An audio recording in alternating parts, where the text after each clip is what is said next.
He's the national editor of Maclean's magazine, and he's also a regular participant on CBC's popular At Issue panel. It's my very great, big fans here. It's my very great pleasure to introduce our speaker for the afternoon, Mr. Andrew Coyne, everybody.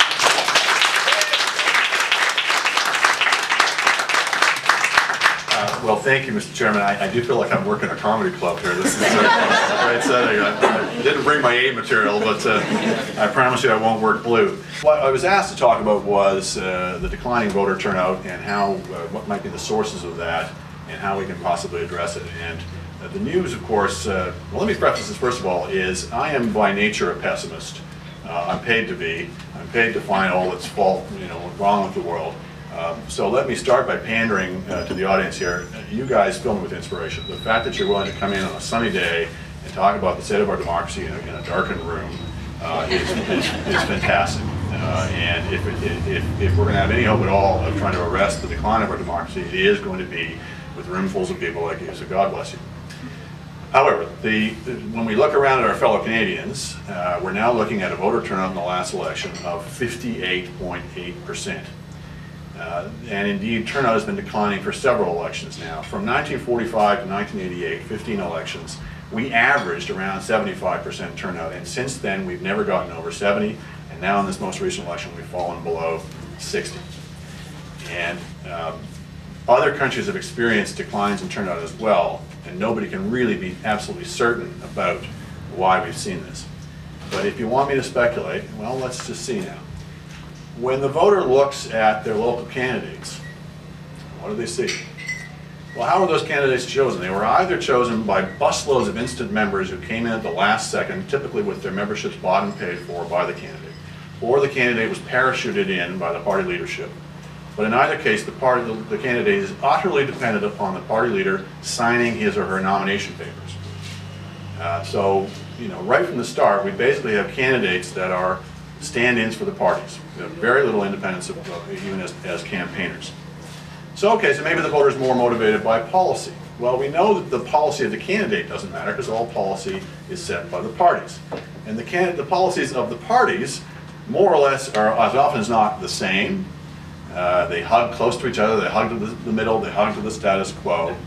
And whatever they do stand for, they could just as easily stand for the opposite tomorrow. And election after election after election, in provincial governments and federal governments in this country, parties have run on one thing and done the precise opposite once in power. And not just on details, but on the central planks in their platform as often as not. And I don't need to remind you here in BC about one in particular. And I say this as a fervent supporter of the HST as a policy, but an unabashed opponent of it as of the way in which it was implemented. And even if I'm a supporter of the policy, I think they should be given a whack so that they won't do that kind of thing again. Because it's not just in BC, you've also seen this in Nova Scotia, with the government that was just elected there, doing the exact opposite of what they were elected on. In New Brunswick, you've seen the same thing. Lord knows we've seen it at the federal level, under Trudeau with the wage and price controls, under Mulroney, who ran against free trade and then implemented. Again, I like the policy, but I don't like the way people go about it. Chrétien comes in opposed to the GST and keeps it. Again, I like the GST. There's a pattern here, is I actually like the policy. It's just the lie of deception that accounts that I can't stand. And of course, the present government is essentially implementing on every front. In this case, I don't like the policies. They're going against everything they've ever stood for. So this is a real crisis of trust that we're building between the electorate and the elected. When they watch the election, what do the voters see?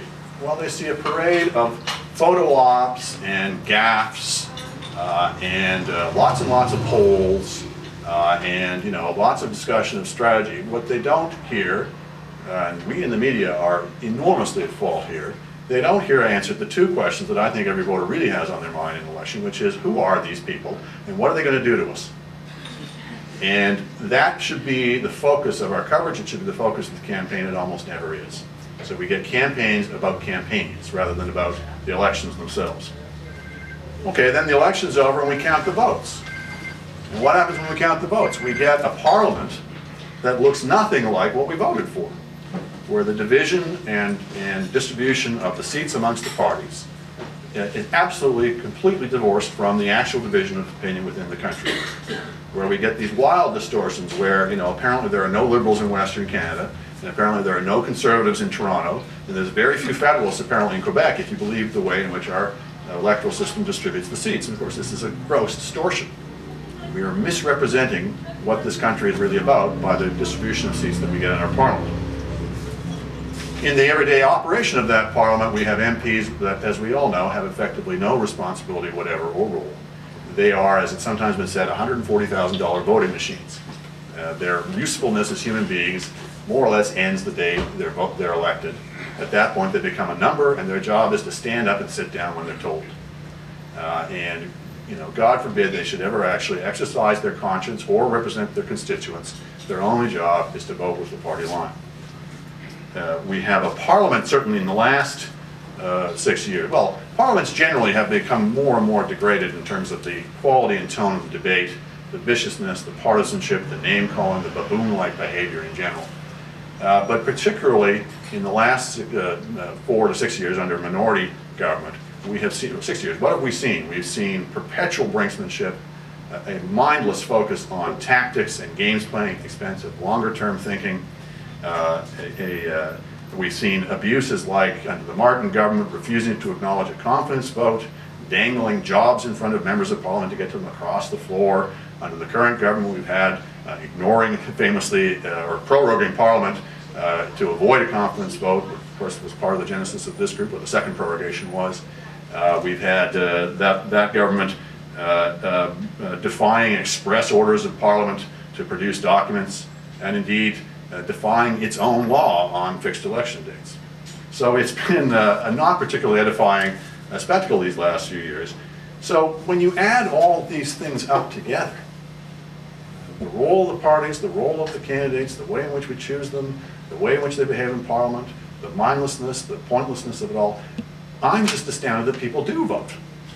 It's extraordinary. It's an extraordinary act of faith that we're still able to get 58% of our fellow citizens to parade to the polls in what is essentially a fairly meaningless endeavor for a lot of them. So let me just go into a couple of detail about a couple of those things, then I'll start talking about some of the solutions. We'll get to a more positive discussion.